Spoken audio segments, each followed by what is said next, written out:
Boo. All right, guys, what's the story? Welcome along to Martin's World. I'm your host, Martin Condon. Guys, just want to start off there by kind of just passing on. Look, well done to the guys up in the major protest. They done tremendous work up until yesterday, essentially, or Friday, when they had to sadly make the decision to cancel the day.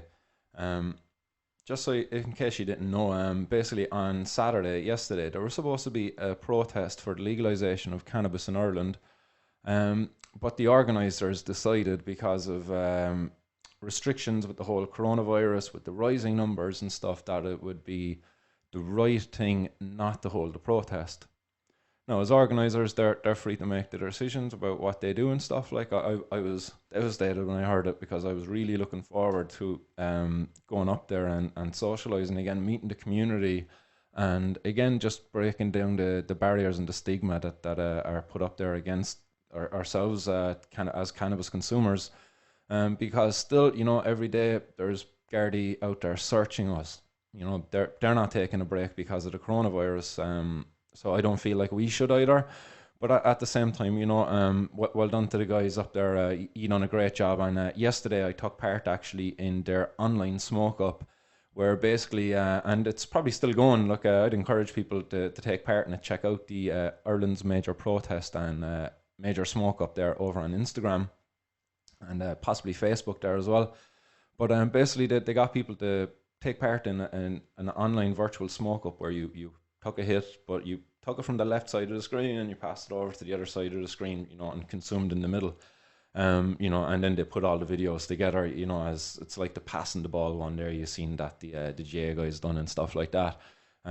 So it's good fun, man. Like, I think more people should get out there and do that, because I think the more we come out of the closet about our use of cannabis, the more we can normalize it. Oh, happy 420, guys! If you're out there, spark them up.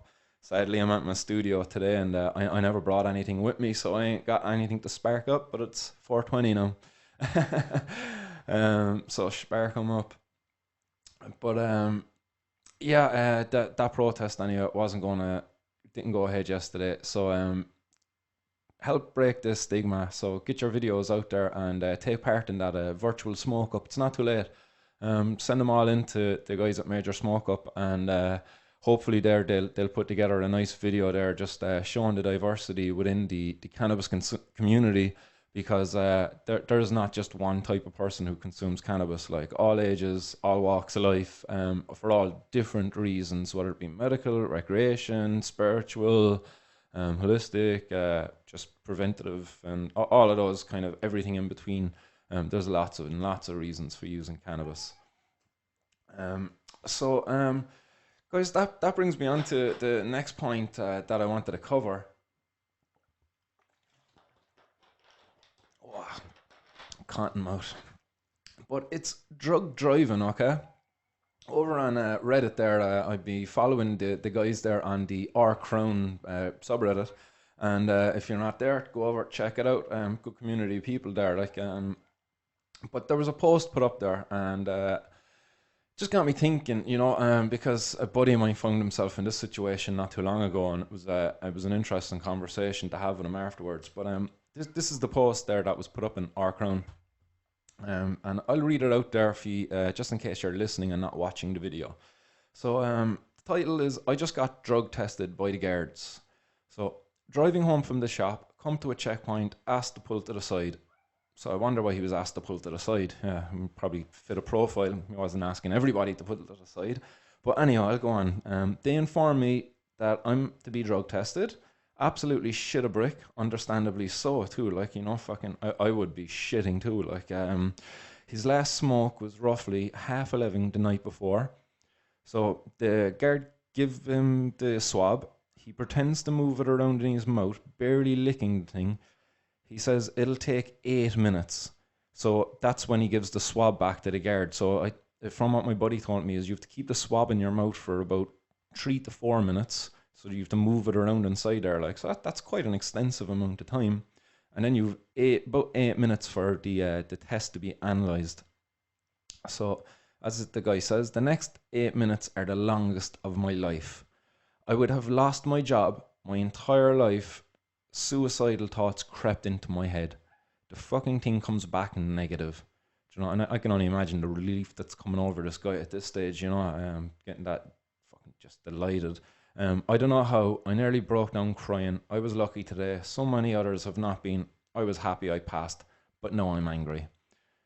Because, like, I understand why this guy would be angry afterwards. Like, you know, it's very violating, like, but, like, to be broke down like that, to be those suicidal thoughts to creep into your head, the thoughts of losing your job, your license, you know, if that guy was a family man, you know, I know I've lost my license before for a year for just being in possession of cannabis, not even a DUI, but it wasn't easy, and I certainly would be able to relate with what this guy went through, and then some, because I did certainly have suicidal thoughts at times. I was forced for a year not to be able to drive, where I was going to college at the time, and I had to go from my gaff to college every day, cycling and taking on with the rain and everything, and you know, it was never a DUI, and it just never felt fair. It never felt right that this happens. So, like, this guy here, as well, you know, like, damage done to him, like that's torture. Like 15 minutes of your life where you're just juggling in your head the outcome. Like, you know, you're so unsure because there's so much there's so much lack of information there, like when it comes to what they call drug driving. Because if you're a person who consumes alcohol, you know, if you consume alcohol, you've got a lot of information there to help you consume alcohol safely and to be able to drive your car afterwards, you know. So if you have a pint, you kind of know that maybe 2 hours or thereabouts is the limit where it'll be out of your system again. So have 1 pint and don't drive for 2 hours. Sweet. But with cannabis, they just don't know. They say, like, oh yeah, up to 6 hours. But there's other people saying that they got tested like after 6 hours and still tested positive, you know. So there's just a lot of unsureness there around it. Like, in these tests, they're quite sensitive. The saliva test, it tests for THC. It doesn't test for the other metabolites. It's just straight up THC. So I'll talk a little bit more about that. But next, I just want to just play for you there an ad that kept popping up there over the last few weeks on my newsfeed on Facebook and on Instagram.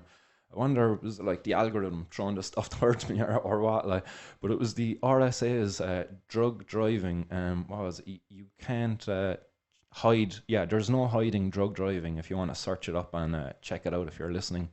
But if you are listening, you might want to skip the next 2 minutes and 50 seconds because I'll just play this video here now for you. So here it is, RSA's video. There's no hiding drug driving. Oh, no, checkpoint. You're turning up music down, mate. Relax.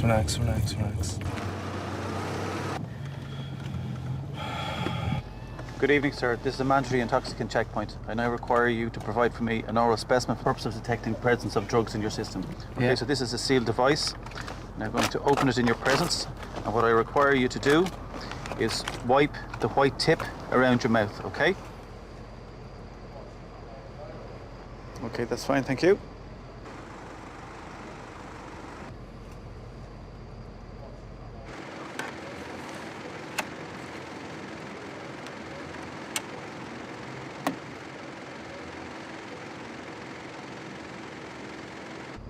You failed the preliminary roadside test. You've tested positive for the presence of cannabis. Please step out of the car. I'm arresting you. And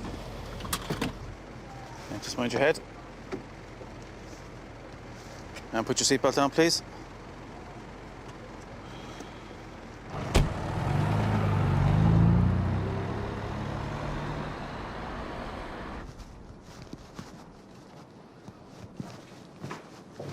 Just turn out your pockets there, please. This is Noel Byrne, arrested on suspicion of intoxicated driving. I'm just going to grab some of your details here off you, okay? Yeah. Can I just get your full name, please? Noel Byrne. Can I get your date of birth, please, Noel? 23rd of the 8th, 89. No, we're going to take your picture. If you could just stand with your back against the wall and hold your sign up underneath your chin, please.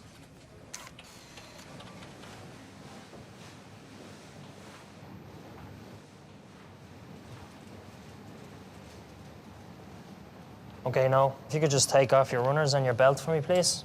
Just place them at the door. You know, have you any needles or sharps on you? No. Okay, just going to conduct a search for your safety and ours, okay?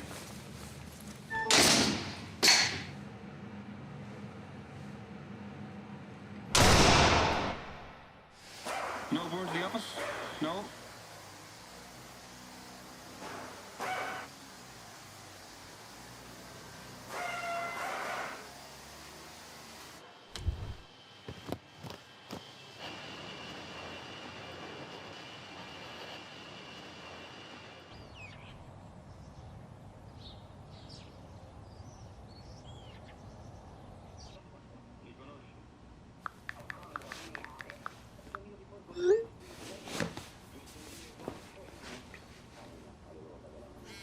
Not tonight, lads.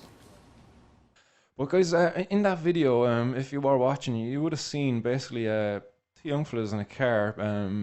Noel Byrne is your man's name in the video, but basically he gives a date of birth that put him at about an age similar to myself, in his 30s, early 30s.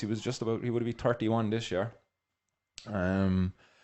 And they pull up to a checkpoint. They get pulled in at the side. The guard does the swab thing there, as I was talking about there a few minutes ago, in the comments, you know, and he provides that, and it comes back positive. So the guards arrest him, bring him back to the station, so they have to process him. They take his shoes and belt off him and everything, because obviously the guy is probably going to be a bit upset about everything that happens, and they search him and put him into a cell then for a while. How long, I don't know.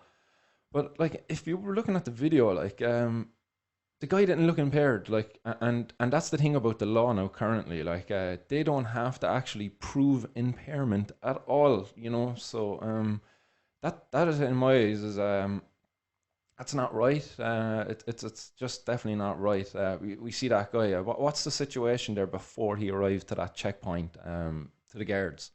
How long ago had he consumed cannabis, you know? Was it earlier that day? Like, how under the influence was he, you know?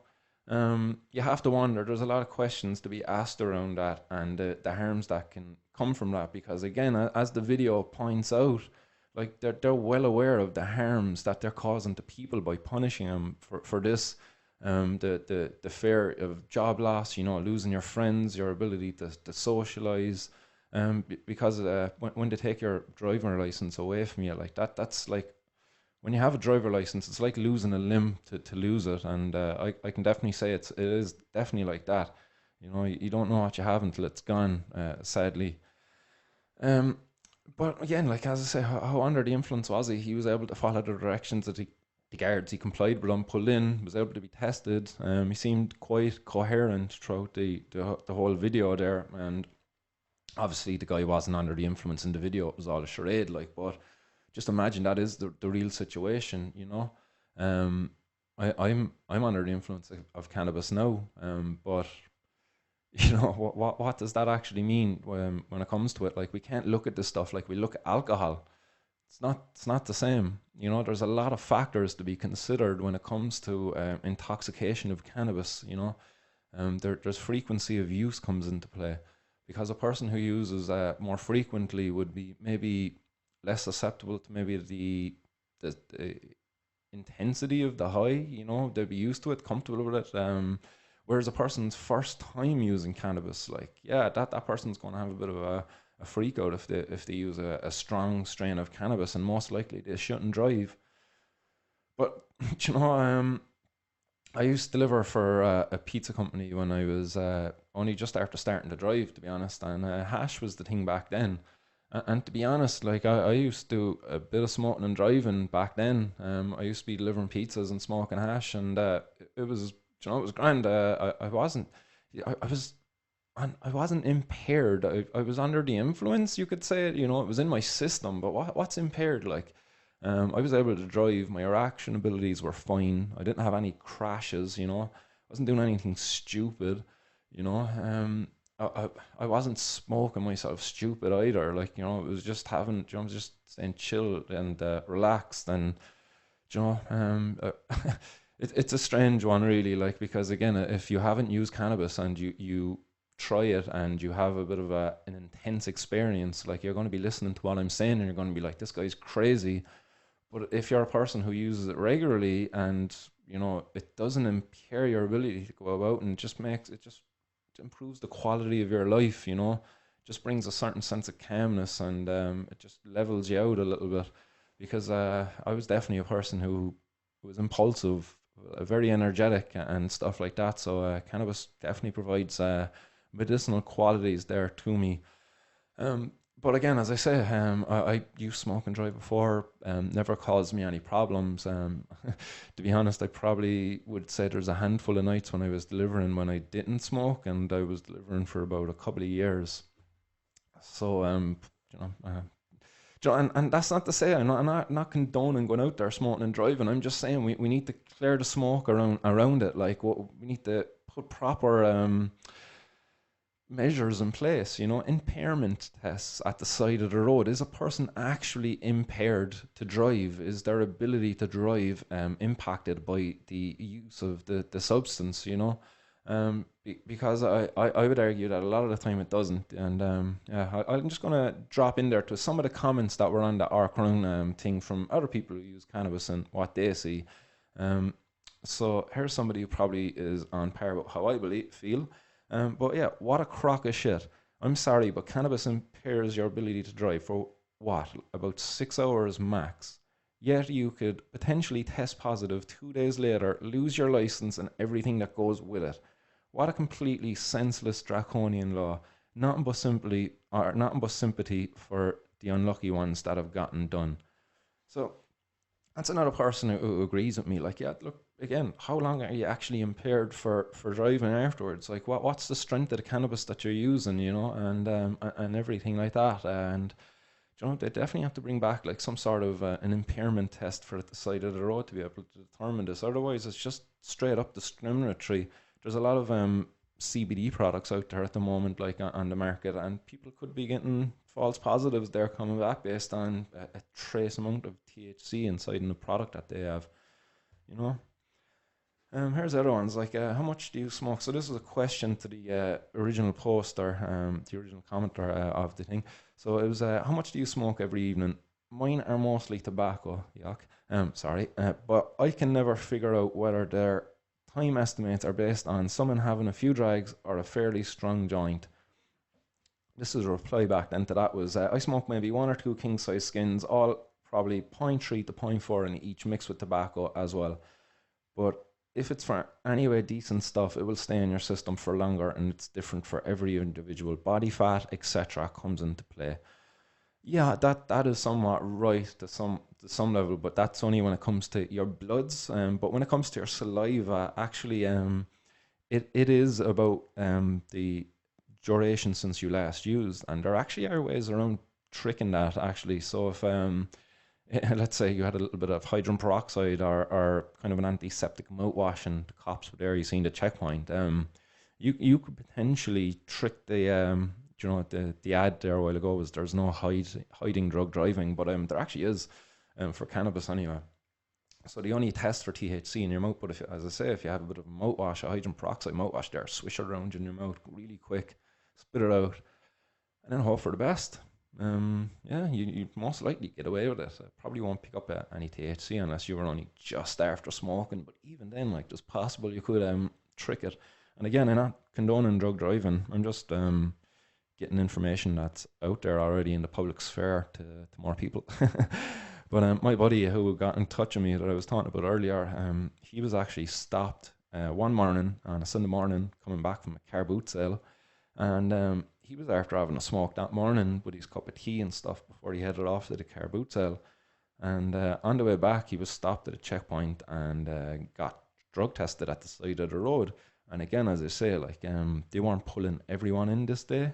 They just pulled him in, profiled him again. You know, I definitely think it was profiling him anyway. But they drug tested him anyway. He said, again, similar to what the comment or the poster said earlier, like, it was the longest 15 minutes of his life. So that also came back negative, and that was maybe about 3 or 4 hours after him smoking it. So there is hiding drug driving, you know, definitely is. They don't catch everybody, and we'll talk a little bit about that again in a couple of seconds. But yeah, as I was saying, this is a little piece here, yeah, from the Garda PDF about drug driving, and it says that, are there limits for cannabis, cocaine, and heroin in legislation? And basically, under the new legislation, there are thresholds set for cannabis, cocaine, and heroin. It is an offence to drive while over the thresholds, and the Garda does not need to prove impairment. So that's coming straight from a Garda document. Like, they do not need to prove impairment, which is quite interesting, you know. And again, like, it just highlights the opportunity there for discrimination against people. And then as well, this was on that post. Yeah, I'm sorry there, guys. I bloody messing up my audio. I missed out on a little piece there, but I'm going to read this out there again for you. I recently failed a drug test also. I smoke every evening after work, but never during the day. My last smoke was about 11 or 12 the previous night, and he failed the saliva test 11 a.m. at the next morning at a random roadside drug test. I was brought to the Garda station, and I had to wait for a doctor to arrive to provide a blood sample. So he's saying here that the doctor arrived 2 hours later, but if it was 3 hours, they would have to release them.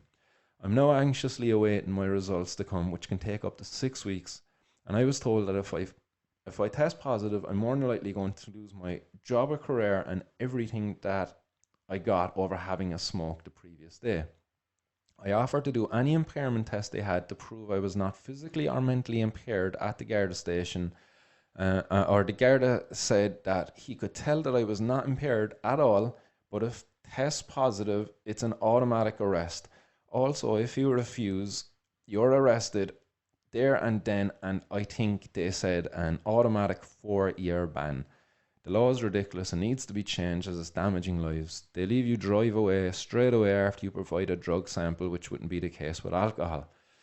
So there you have it, guys. This is a guy who tested positive at the side of the road for cannabis, was brought back to the station. They made him wait for a doctor, you know, and when the doctor came, he took a blood test off him, and he left the guy drive away again afterwards. The guard even admitted to the guy that, yeah, he could see that he wasn't impaired, but it was a case that, look, he test positive, so we have to do our job, you know what I mean? This same bullshit rhetoric, we have to do our job. Like, no, they actually have an ability there to the kind of discrepancy, if you will.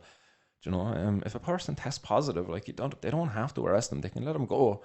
You know, they do it for TDs there, like with your man Barry Cohen, like when they caught him doing a U-turn at the checkpoint, and then he gets caught drink driving, and he just gets a 3-month ban, you know, yeah, a 3-month ban, like, where any of the rest of us probably would have been 12 months straight up, like, and they maybe done more for trying to do the U-turn and pull a runner.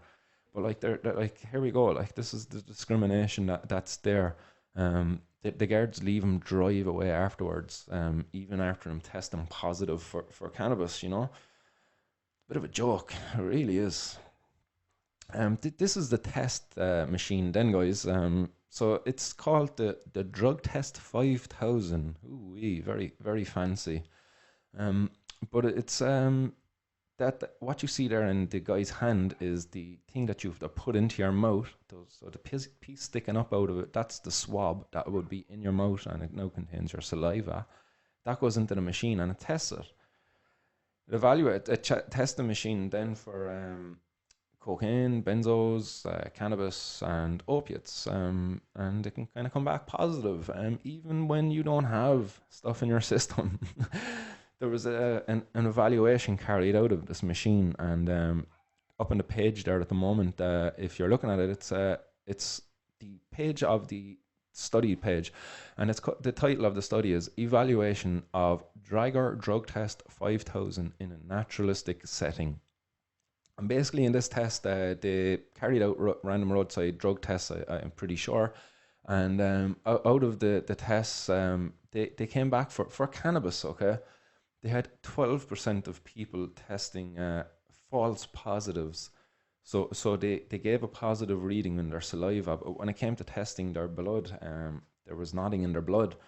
And then 20% of people had false negatives. So they provided a saliva test that came back negative, but when they tested their blood, they actually had stuff in their system, which was just I suppose that's reflective of the metabolism of the THC and stuff like that in your body. It hangs around in your saliva a bit less than it would in your body, because it doesn't really go from your blood back into your saliva. The stuff that's in your saliva is only there from whatever you've consumed recently. Which kind of brings me, I suppose, before I go on to actually the next point, an interesting one within this study was the cocaine returned an alarmingly high rate of false positives of nearly 85 or 87.1% false positives, which was crazy enough. But the thing with cocaine, again, it comes down to the metabolism of cocaine, the way in which it breaks down. So in the study, they draw attention to cocaine. When you do a saliva test and you get the drug test, there was about an average of maybe an hour between that, and they were saying that hour is enough for the body to metabolize cocaine so that it actually wouldn't show up in your blood. So that's the reason for such high false positives. So you test positive in your saliva, but when they test your blood, there's actually not enough of it in your blood to do ya, and that's how they actually do ya, would be what they find in your blood. So again, when it comes to cannabis breaks down into your fat and it hangs around your body a lot longer. So if they do a blood test, you're likely to find cannabis in your system for maybe 2 to 3 days if you're maybe a non-regular user, and possibly up to a week or so if you're a habitual user. Quite interesting there between the different drugs. Cocaine, like they were able to find it in their saliva, and an hour later they couldn't even find it in the blood because of how quickly the stuff breaks down. Quite a lot of people were tested that day as well. So that was a good old study there. The data was quite strong, but the machine, it's not very reliable at all. So there was a couple of questions then put to the guards, or was it the RSA? Yeah, and they put out a couple of frequently asked questions here.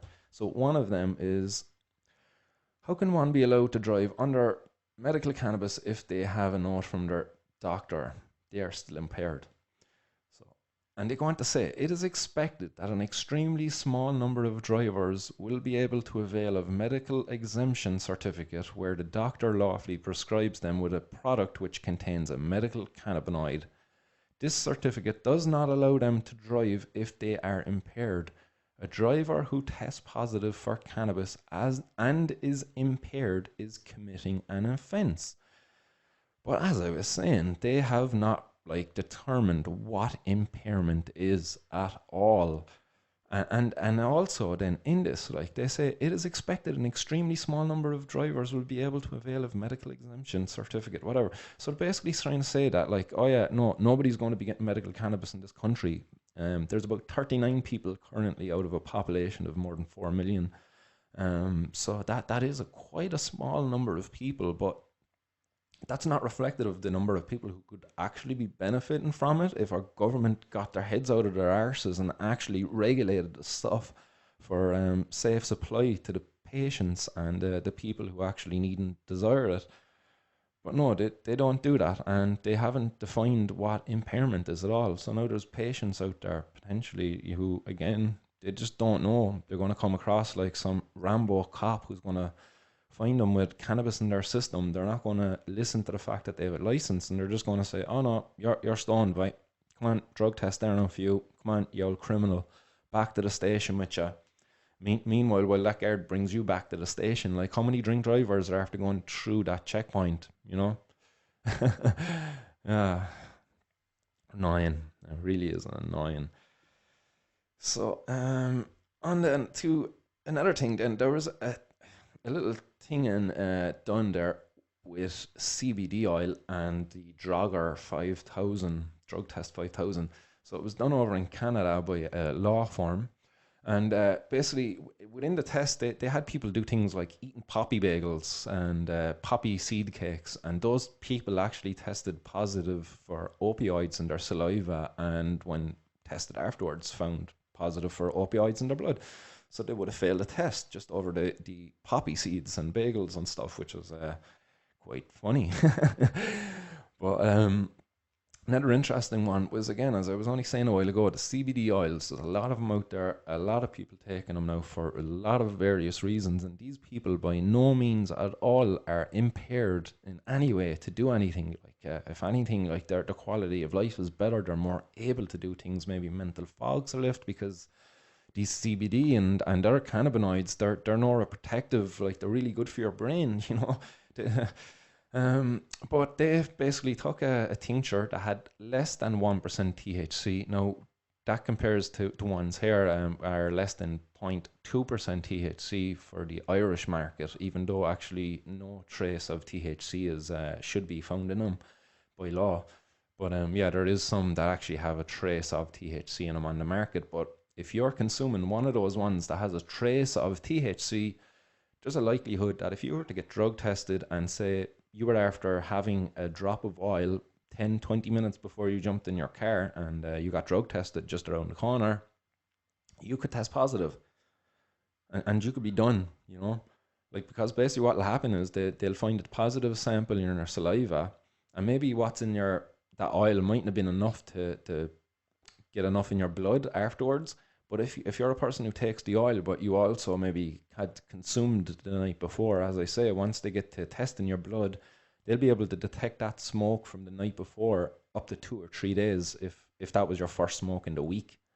So yeah, again, bit discriminatory there, like, and a lot of smoke needing to be cleared there for people who are consuming products, legal products that do not impair your ability to drive, and they're not being protected. You know, you could come across some Rambo cop again who's not going to listen to your pleading when he's basically got your life in his hands. Like, taking away your ability to drive, that's, as I said, it's like losing a limb. If you've got kids, which I do, and they rely on you to drive them to places, for you to be able to go and pick up the shopping and to go bring them to their activities, you know, during the week and things like that, like that is devastating to you, devastating. And again, this war on drugs, and this is just another casualty, an innocent person being thrown under the bus in order to perpetuate this bloody war on drugs and this prohibition on cannabis, you know. And there's no sense and logic at all in this. As I say, these products, like, they're good for your bloody health. They don't impair your ability to drive, but yeah, people are having their ability to drive taken away from them. They're losing their jobs, like, for feck's sake, lads. This is ridiculous. Like, we need clarification. We need proper impairment tests again, like, because there are a lot of, even though there's not right now, there will be a lot more people in the coming future that will be consuming medical cannabis products. So, as I say, the THC is what they test for, and basically this is the response from the frequently asked questions is, can cannabis stay in your system for days after you smoke it? So the drug or test 5000 will detect Delta-9, THC, the active ingredient in cannabis, in the oral fluid for about 6 hours after last use. But again, guys, you cannot believe what these guys say. They don't even know about the information they're spouting themselves, because this guy earlier, and I'll take his word for it, he had a smoke at 11 or 12 o'clock the night before, and he tested positive at 11 o'clock the next morning, which was more than 6 hours after he last consumed, which flies in the face of what they're saying here. But as I say, THC can hang around in your mouth, and it's interesting, actually, a massive study that was undertaken following a lot of people, like a massive study, thousands and thousands of people taking part in it, and basically what they found is the most harmful thing of being part of being a cannabis consumer is dental hygiene. We forget to brush our bloody teeth. So maybe that's what happened to your man who got tested the next morning. You know, he had a big fatty there the night before going to bed, and I don't know, maybe he had a donut or some sort of a sweet treat that coated his mouth in a bit of oil, and he had a bit of food still lodged in there. And as I said, the THC, it's a fat-soluble substance compound. It'll stick to stuff, like, so if you've got a bit of fat there, like a nice bit of bread or something in your teeth, And the THC can get lodged to that. You stick the swab in your mouth, and you can test positive like more than 6 hours later, not because it's actually in there, because it's maybe just on a bit of fluid inside there or a bit of food there, like, and it's not actually indicating that you had used within the last 6 hours.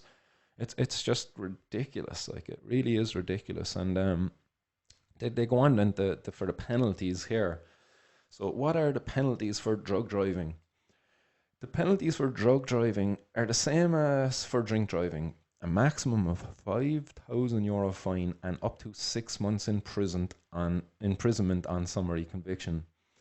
In terms of disqualification periods, for those convicted of the new offence of being above the threshold for cannabis, cocaine and heroin with no proof of impairment necessary by the Gardaí, the disqualification period is not less than 1 year for the first offence and not less than 2 years for the second or subsequent offence.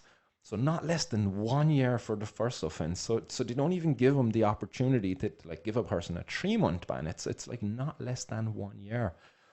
Like, that's crazy. Like, and again, as I say, your man Barry Cohen, the minister, and that the whole debacle, that the whole controversy that kicked off there, like, he pulled a fucking U-turn at a checkpoint, tried to drive away, got caught under the influence of alcohol, over the limit, and he got a 3-month ban. And what they're saying here, and this is that basically they have to give you at least a 1 year ban for your first offence, and for your second, it has to be more than 2 years.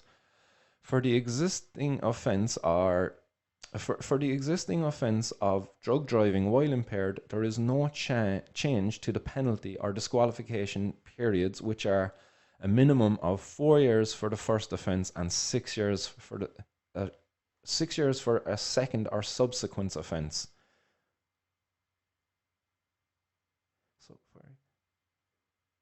So what are they saying there? Are they saying that you actually get 4 years for the first offence?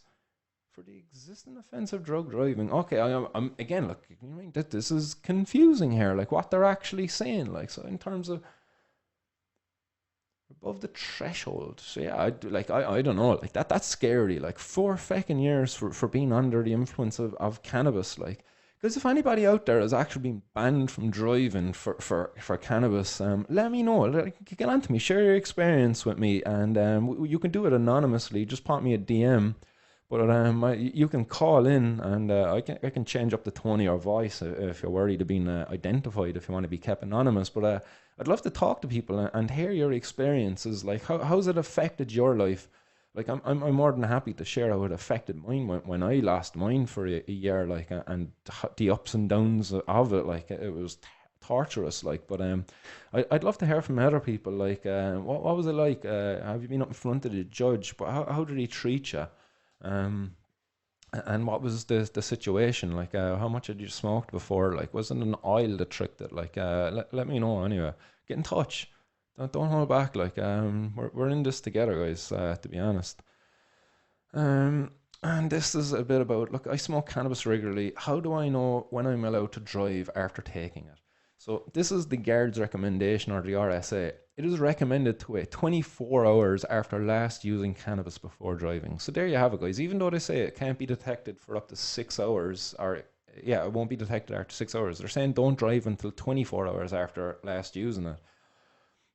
If you are sure you are no longer impaired as a result of taking cannabis and more than 6 hours have elapsed since the last use, it should not be possible for the Guard to detect impairment, and an THC level in your oral fluid should be lower than the detection limit for the cannabis test on the drug test 5000, which again, guys, isn't correct.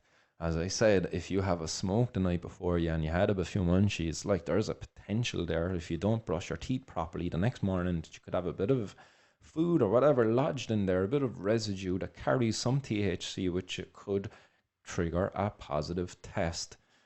And if you've smoked the night before and they trigger a positive test, they are going to blood test you, and they will find it in your blood then, because you've consumed it the night before.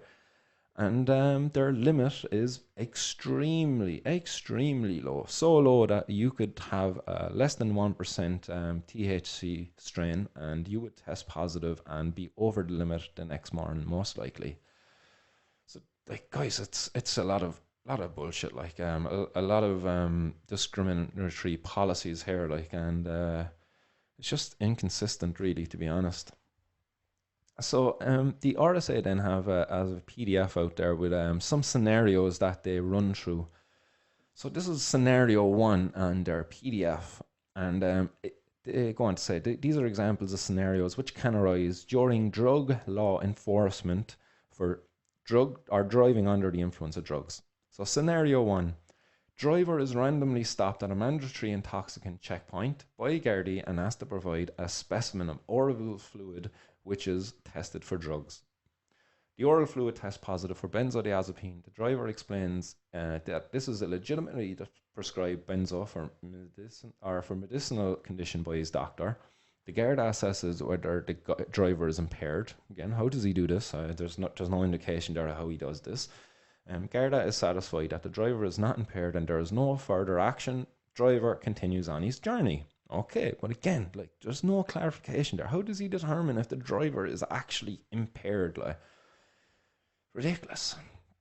So here's scenario 2, and this one's a bit more of an even joke. Occasional cannabis smoker has smoked a few joints on Saturday night, finishing at 3 a.m., wakes up Sunday at 8 a.m.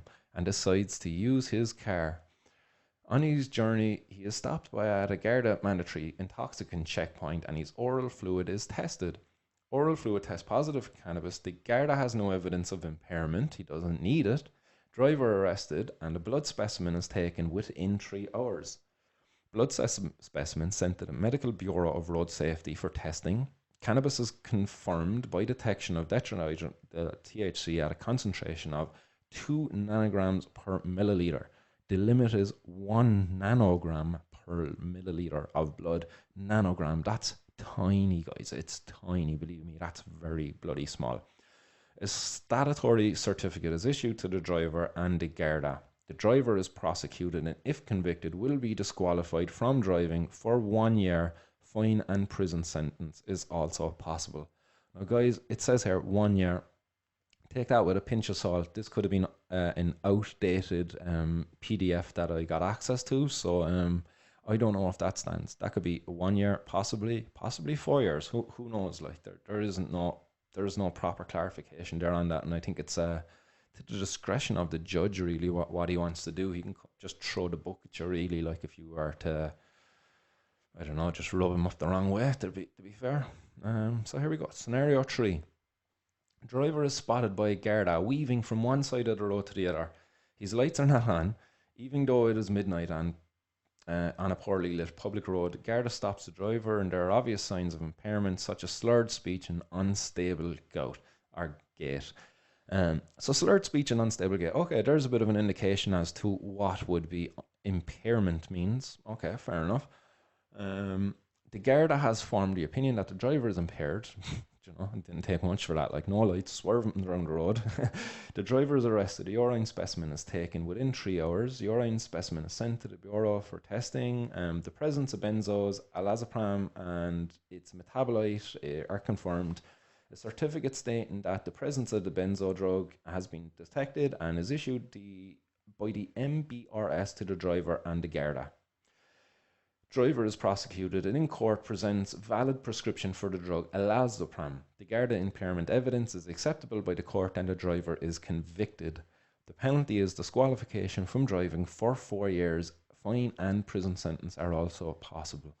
Okay, so there we go. Actually, that kind of clears up the earlier the thing there that I was kind of a bit confused about around the 4 years. So if the Garda actually believes you're impaired and draws attention to why he believes you're impaired, such as slurred speech and an unstable gait, then you're actually up to 4 years then there for that. But if it's just a case of it's positive in your system, then it's the 1 year. So that kind of clears that up there for me. I'm happy to say that I answered my own question. But scenario 4, guys. So here we go. Scenario 4. Young man on a weekend away in a country where cannabis is illegally available, such as Spain or Amsterdam, let's say, smokes cannabis while there, finishes smoking cannabis on Saturday night at 11 p.m, flies back on the flight, landing in Dublin at 8 p.m. on Sunday. actually been in the situation before, but we definitely probably smoked cannabis probably about 6 or 7 p.m. maybe before getting on that 8 p.m. flight. But drives home and is stopped at a mandatory intoxicant checkpoint. Oral fluid is tested for cannabis and other drugs. Oral fluid negative for cannabis due to the time since last smoking cannabis. No further action, and driver continues home. That sounds, but do you know, what if that doesn't happen? What if it's 11 and 8 p.m. and enough time has passed there, like as you say, like that's almost 24 hours, and he tests positive, and then you find it in the blood afterwards, guards. You don't, like, you're not going to let that guy off, even if he says, but I was in Amsterdam, it was 11 o'clock the night before, guard, come on, it's 8 o'clock when you stopped me, like, there's so long then there, like, yeah, you're not going to listen to it, are you? You're still going to punish this guy. Despite the fact that he's not actually impaired. Maybe he just smoked an awful lot the night before, or again, maybe he just has poor bloody dental hygiene, and you're punishing the guy for not brushing and flossing his teeth properly or using proper mouthwash. it's just a disgrace. It really is, and they've the scenarios they're kind of highlighting how they discriminate against people in that. So here we go. Scenario 5. A driver who is legally prescribed medical cannabinoids is stopped at a mandatory intoxicant checkpoint. I love though they say prescribed medical cannabinoids here and not medical cannabis. Like, geez, they're really even trying to separate now the cannabinoids from the plant, the cannabis plant. And it's kind of showing maybe where the pharmaceuticals are going to be stepping in with their cannabinoids now soon. And all of this whole cannabis stuff is going to be a narcotic, as the EU is soon to rule on CBD.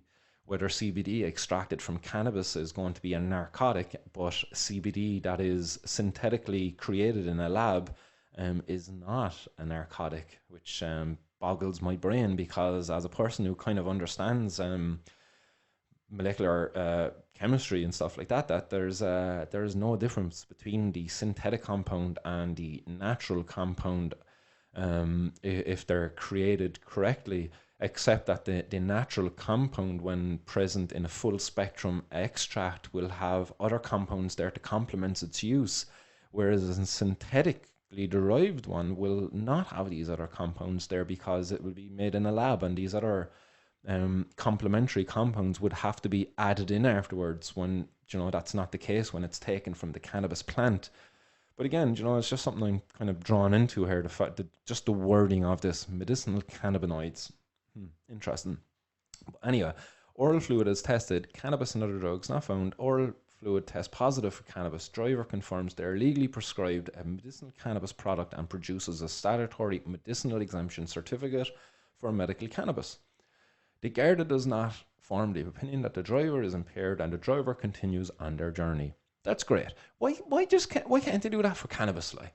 Seriously, like, why can't the guard pull you in, like, and just be like, oh, lads, yeah, what's going on? Oh, you've cannabis in the car, lads, are you under, just look at you there, lads, get out, walk a straight line there, do you know, say your ABCs, like, touch your nose, whatever impairment test they want, like, do you know, sing, like, do you know what I mean, if they want to check my speech, like, is it slurred? Like, I don't mind, like, I'd be happy to take part in these tests for them, to prove my ability to drive, rather than just be straight up discriminated against because I don't have a medical exemption to allow me to use cannabis or have medical or have cannabinoids in my system. Like that's discrimination. Like, it would be nice to just have a bit of respect there from the guards, and for them to, again, just be able to put that discretion there in place. Like, you know, the guy's not under the influence, like, or he's not heavily intoxicated, like, you know. He's not swerving all over the road. They pulled up fine. Like, the guy's talking to me. He's like, you know, he's within the right frame of mind, you know. But no, they're not doing that at all. It is a positive. Oh, it is decent. That's an easy one. Bring him back, book him, you know, get the blood test, and let's ruin this person's life. Like let's go back to the ad there a while ago, or the RSA one with Noel Byrne, the 30-year-old who got caught with it. Like, you know what I mean? He lost his job. Then he lost his job. He didn't have enough money. He couldn't go out and socialise with his friends. His whole life just turned upside down because of what? What happened before that? Did Noel just get back from Amsterdam? Was he after consuming cannabis the night before? Was there 12 hours after passing by his poor dental hygiene and he got caught with it in his system? Noel's life ruined. Does Noel have kids? Do you know, is Noel not able to bring his daughter to dance class? You know, is he unable to pick him up from camogie training? Do you know, do you know, is Noel now battling depression and fighting off suicidal thoughts because he feels like a shitty fucking person because he's a criminal and he can't drive and he can't work, you know, and everybody's judging him. Do you know, the real harms of prohibition right there, folks. Like, seriously, like, it's discrimination. Like, I'll go back to it. Like, I hate bringing it up, like, but like, this isn't any different to when we discriminated against people for being attracted to the same sex, you know. And guards, when they would break up these parties that the gay community would have, like, they would be so, like, just discriminatory towards them, like, be using all sorts of vulgar language, and they had no care or compassion as to the effects it was having on the mental health of those young people, you know.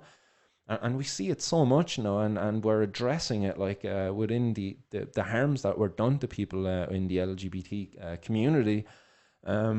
And hopefully very soon we'll do the very same to the people like myself, like, who've again been discriminated against. Like, I was 17 when I was first stopped and searched by the cops, like, and just made me feel like shit at the end of their boot, like, you know, you're a criminal, like, and that's how you're treated, like, and it's just not nice. Like, it's mental torture is what it is. Hence why I'm here at the age of 30, still banging the drum and raising awareness, because I want this shit sorted out, because I don't want more people to be following in my footsteps. Like, you know, I believe when you see something and it's wrong, and if you ignore it, it's like you're just as bad as the people who perpetrate that wrong. You know, it's kind of like when the Auschwitz and all of these places, like, what they done afterwards is the locals who turned their heads and kind of ignored what was actually going on in these camps, they brought him in to show him it and show him the harms that went on in there, like, and all of that. And again, like, there's very much harms going on here. Like, when I was locked up for 5 fucking days because I didn't want to pay a fine for having cannabis, like, that was torture to me. Yeah, I wasn't being gassed. Like, yeah, I wasn't having, like, being mistreated as the Jews were. Like, but man, that's a torture nonetheless. Like, just because it wasn't on par with their torture, it doesn't make it not torture. Like, that is torture. Straight up. Like, I'm telling you right now, still to this day, like, I suffer, like, with, oh man, it's just so hard. Like, I do suffer, like, with just the struggle of dealing with what was done to me, having my freedom taken away, being put into a bloody jail cell for cannabis, for a plant. Do you know, I stand up for my beliefs, like, you know, really. Like, if I was a gay person and was attracted to men back in a time when that was outlawed, I would probably be just as vocal about that as I am about this now. And you know, I wonder where I would be at with that. Like, I would probably be in a jail cell, like, but man, look where they are today, like, and I can only hope that our community as cannabis consumers will be able to liberate ourselves and be able to be free to be express who we are, and not to be ashamed of it and have to hide it for fear of losing our jobs or be judged upon in the substance we consume. So guys, the last scenario in the PDF, scenario 6, okay? Driver is observed driving erratically on a motorway. The guard pulls the car over and finds that the driver is obviously impaired. Oral fluid tested, cannabis and other drugs, oral fluid test positive for cannabis. Driver confirms they are legally prescribed medical cannabis products and produce the license. The guard forms the opinion they're impaired. This blood specimen is taken within 3 hours. That goes off to the lab. Cannabis is confirmed in the lab. So it's 10 nanograms per milliliter. The limit is 1 nanogram per milliliter. A statutory certificate is issued to the driver and the Garda. The driver is prosecuted, and if convicted, will be disqualified from driving for 4 years. A fine and prison sentence is also possible. So again here, like, this is an interesting one. So the person has a medical exemption, but they mean, like, driving erratically on the motorway. Fair enough, driving erratically. I'm just going to say this, that I was stopped before by guards when I was driving home, and the guard said that I was speeding, and it was my word against his, but I'll tell you right now, the speed limit in the area was 30, 50 kilometers an hour, 30 miles an hour. And I was maybe doing about 35, 40. But the guards were passing me going the opposite direction, and this is no word of a lie. They were doing about 60 or 70 miles an hour, like about 100 kilometers an hour on this road. Like they're booting it, and they pulled a U-turn then for me. Like I was after getting a good bit up the road and everything, and they pulled a U-turn for me, and they came back and they said that I was speeding, and they said I broke a red light. Right, I was in the middle of the junction. I was after going through the lights when the amber light came on. I was after clearing the junction. I was on the other side of the junction by the time the red light came on. Now, get mind this, okay? The guards only came around the corner and could see me. I only became visible as I was in the middle of the junction as the amber light came on. And the guards still made a claim that I was speeding and I broke a red light. All just to discredit my character and my ability for when they got me in front of the judge, you know? So again, like you're if you get some fucking Rambo cop like who's just like he just wants numbers. He wants to climb his way up the old career ladder there, and he wants just to get another notch in his belt. Like he can make all sorts of claims, you know. Maybe you're a medical cannabis patient, like, and there's a guard who just has it out for you. He can make all sorts of claims there, like, and again, like you mightn't even be impaired, but that limit, 10 nanograms per milliliter of blood, like that's quite small. It's not really an indicator of impairment in itself. Maybe the claims by the Garda are like, but as I said, like that Garda is a human, like that's open there to be abused a little bit. But I'm not saying guards will do that, but possibly they could do that. You know, as I said, they done it to me before, and I've experienced that where the guard made claims about things that I done just to discredit my character in order to get their way in court. And that night, actually, when the guard said that I was speeding and broke the red light, that was actually the night that I lost my driver license for the year. So for the whole year, like I didn't have my license. Like, and I'll be honest, like when that happened, like I was really, really pissed off. Like I was really angry. Like I had to walk past that Blackpool Garda station and our cycle past it, and Anglesey or the Bridewell too.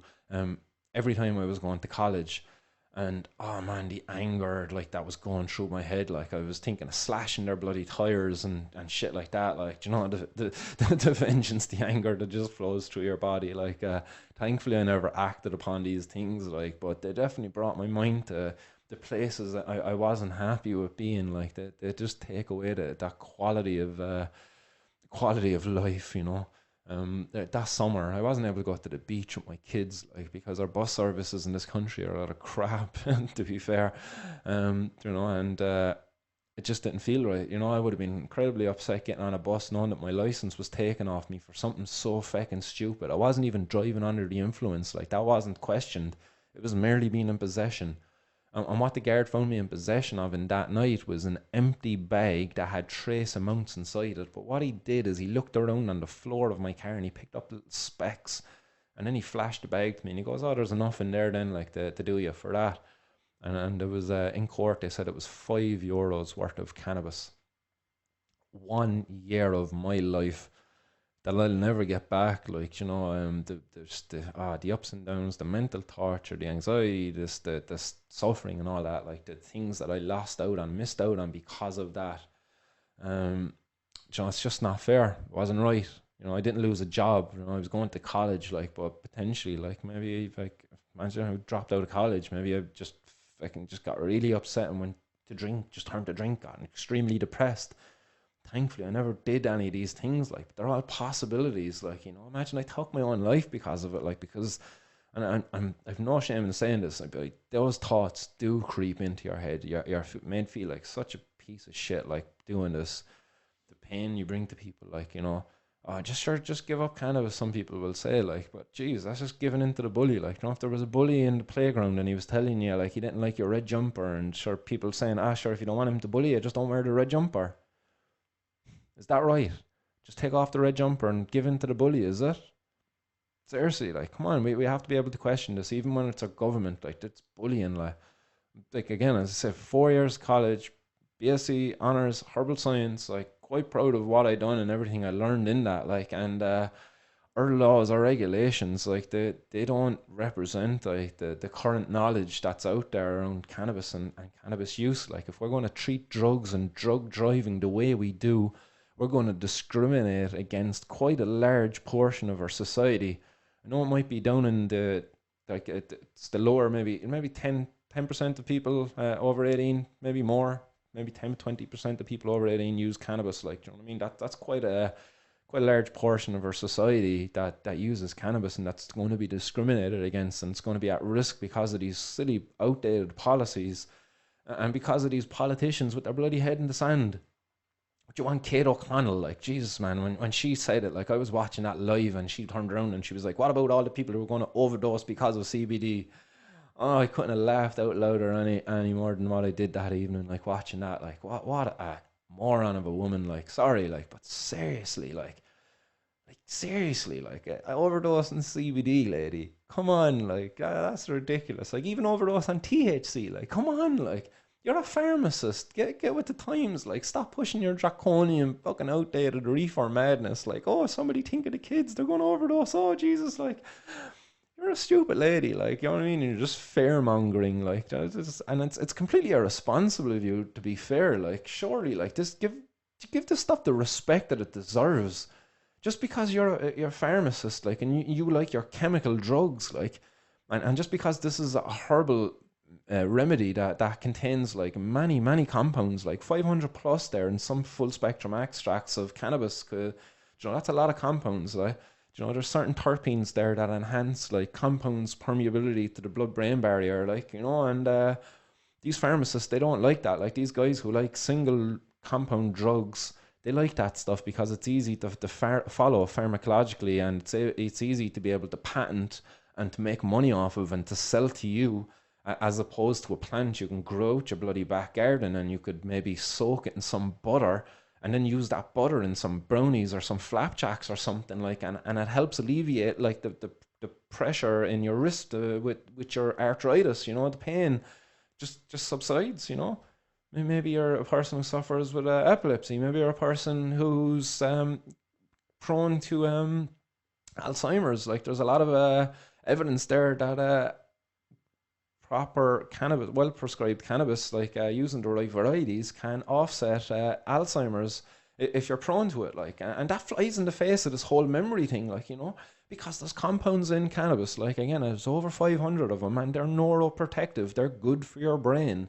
They help prevent the buildup of those beta plaque amyloids that are associated with Alzheimer's disease. Like, there you go. Like, we had the researcher Moses Garcia Abernankia. He came over from the Canaries. He visited us in UCC. We had him talk there, and he gave us an amazing talk. And he talked all about the study where he was working with patients who were going downhill. They were really bad patients because this was a limitation of his study, is that because he was working with cannabis, again, they discriminate against them in the research world.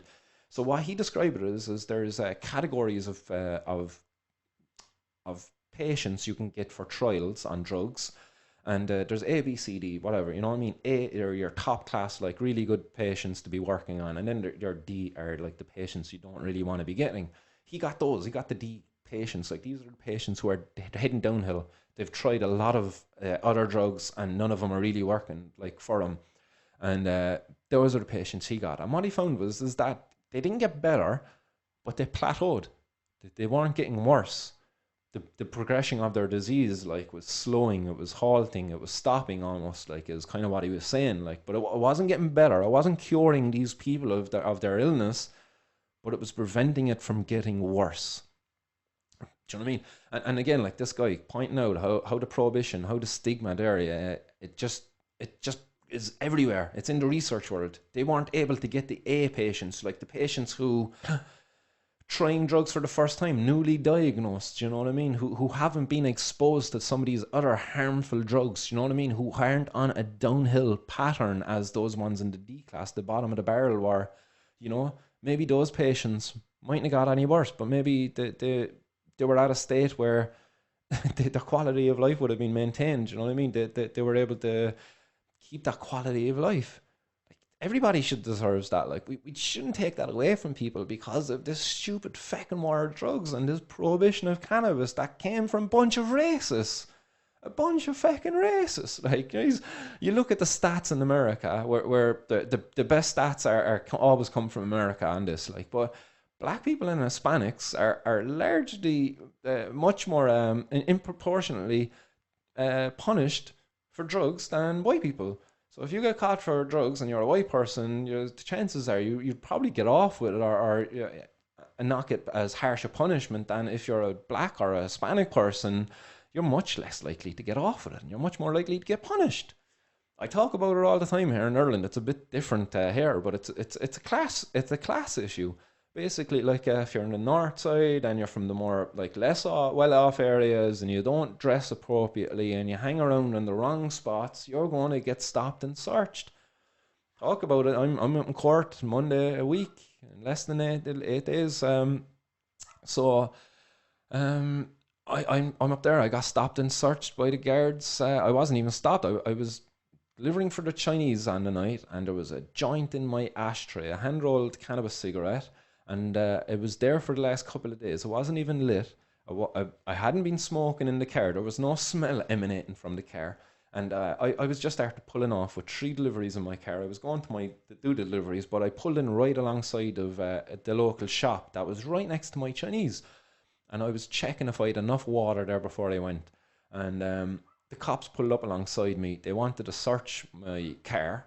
And I was just kind of like, lads, I'm just getting water from the shop. Like, what do you want to search my car for? I have 3 deliveries here. I'm kind of in a rush. I don't consent to the search. I don't believe you have any reason to do it. And no, they were like being quite aggressive, like very intimidating, like throwing their weight around, like telling me I have to get out of the car, that they are going to search me, and if I didn't get out of the car, they were going to arrest me. And to be honest, like, I didn't even know the joint was there, and I was very tempted to let them arrest me. But out of respect for the people that I had deliveries there for, I just wanted to get it over and done with.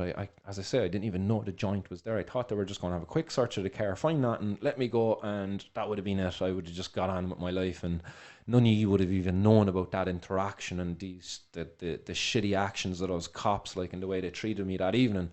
But sadly, the joint was there. They found it, and they were insistent on going doing that. Like again, the cops could have just like. They could have just like used their discretion. Like, they could have just caught the joint, ripped it up, thrown it on the floor if they wanted, like, and just said, "Look, lad, don't let us catch you with this again." Look, and gone on with their evening. Like, no, but these cops took that spliff and they went back and they done the paperwork on it. Like, they saw it, like they saw it like that it was worthy of their time to go and do this. Like, that's ridiculous. Like, that's ridiculous. Like, I wonder what other crimes these cops are out there dealing with. Like, where I'm now competing for their time. Do you know? Like, I apologize wholeheartedly, guys, if you've been a victim of a crime where you've been robbed or assaulted or raped, you know, and you need these Gardaí, but they're busy and they take their time to get to you because they're busy searching me and doing paperwork and showing up in court to prosecute me. Like, honestly, guys, from the bottom of my heart, like, as I apologize, I'm doing everything I can to end this waste of time by our Gardaí and to make our streets safer for all of you victims of real crimes where a person has gone out and done harm against you. I apologise, and I apologise for every other cannabis consumer who's also occupied Gardaí time. Hopefully soon it won't be the case that we do this, but, you know, and until then, I'm going to be here. I'm going to be banging it out, getting this message out there to you, letting you know of all these situations, you know. Because on Monday next week, I'm going to be up in court in front of a judge. And I'm going to be saying it to that judge, you've the power of here to take away my freedom for a year for the crime of being in possession of a cannabis cigarette. I'm well aware of his power. I'll be letting him know I'm aware of it. I'll be representing myself. I'm not getting a solicitor. And I'll be saying to the judge, Judge, you have a choice here today. You can show discretion. You can let me go, not punish me. Because if he gives me a fine, I'm not paying it. Like, and I won't be cheeky enough to just straight out say that. I'm not going to do that. I'll be nice and respectful to him. But I'm going to be just saying to him, like, highlight to him the situation. Judge, look, I'm here. before you is a person who's been in the system now for 13 years. I entered the system as a minor, as a 17-year-old, stopped and searched as a minor, experienced what it was, like all that mental torture and anxiety that goes with being caught with cannabis as a minor. And then I was tried as an adult because it took them a year to get me to court, you know. And then ever since then, I've been actively educating myself and arming myself to undo what I see as a massive injustice in our society. And you know, I'm here in front of him now as a 30-year-old, and if he wants, he can either lock me up for the year, because I'm not sorry for my crime. I don't see any victims here in the court that I have to apologise to. But judge, you can show discretion here now, and you can let me go, and I'll talk about it, and you can go back to your peers, and you can also talk about it, about how we need to change this. We need to end this, like, punishing people for drug use. It's just wrong. It's just wrong. If a person has an addiction, that's a health issue. That person needs help. That person needs health specialists. They don't need criminal lawyers. They don't need judges. They don't need prison officers. Like, these people aren't there to help you and to provide help in a situation where it's a health issue you have, you know. Like, there was a guard there yesterday. There was a video going around the place of a guy running around Dublin with a knife, and the guard tackles him and baits the knife out of his hand and gets him to the floor and shit. Like, but your man was in the shop robbing, like. And I'm only speculating on this, like, but let's say, like, that guy is an addict. He's addicted to drugs, and he's got to rob to pay for his habit, you know, because there's drug dealers out there will sell him drugs and all this stuff, you know. But if that guy's really got a problem, an addiction, let's say it's a heroin addiction, you know, that's like you say, it's a heroin addiction. We already give methadone to people, you know. We already give that methadone, like, we prescribe morphine to people, like, and heroin is only a molecule removed from morphine. It's diamorphine. It's got an acetyl molecule attached. That is the only difference. The only difference between morphine and heroin is heroin's more permeable to the blood-brain barrier. And that is the only difference between the two. It's a single little molecule. It's tiny, the difference. But we could prescribe heroin to people who are addicted to it, like, because again, like, a person doesn't wake up in the morning and say, oh, let's go out and get a bag of heroin and shoot up heroin. Like that's not a healthy decision for a person that's of a healthy mind to make, you know. A lot of the times there's trauma, there's just something there, underlying issues that are causing a person to go out and do this kind of carry out this kind of behavior, you know, really. So again, these people don't need to be harmed, and our judges, you know, they see this day in, day out, and they perpetuate it, you know. And that man who was up there in Dublin Street with a knife, like, maybe if we had a system in place where he could go and sign up and say, look, I've got a drug addiction, and I let's say he was in the Brothers, he was in the, you know, as a child, he came up through that system and he was abused, maybe, possibly. You know, there's a lot of people out there who are victims of abuse from these things in their past. And he can get the help he deserves, you know. He can get the drugs that he's seeking that give him relief and provide that euphoria. But at the same time, then he can be given, like, a role within a community that might help with that past trauma, you know. He might be able to sit and speak with therapists and things like that rather than be out there shooting up behind the feckin' bin. You know, like, it's better to have these guys in the system where they're known rather than out there on the street where they're not known, and where they're robbing then to fund their habit. You know, when we could just have a bit of compassion, really, like, to be fair, we could just have a bit of compassion, like what they done in Switzerland, like, and it's a very successful model where the drug users, the people are registered on a system, and they go in, they get their heroin there in the morning, and they go off, do their jobs, whatever it might be, and it's quite good. They've had no overdoses there in the last 25 years, or however long it's been since they've introduced that system. 0 overdoses. 0. Guys, compassion is needed in all walks of our kind of all spectrums of drug use, you know. Compassion is needed. So guys, that's the end of this episode of Martin's World. I hope you're having a good Sunday out there. Hope you've enjoyed listening. I'm sorry for the few hiccups there around the audio earlier in the show. But this is Martin Condon signing off, guys. Have a nice enjoy the rest.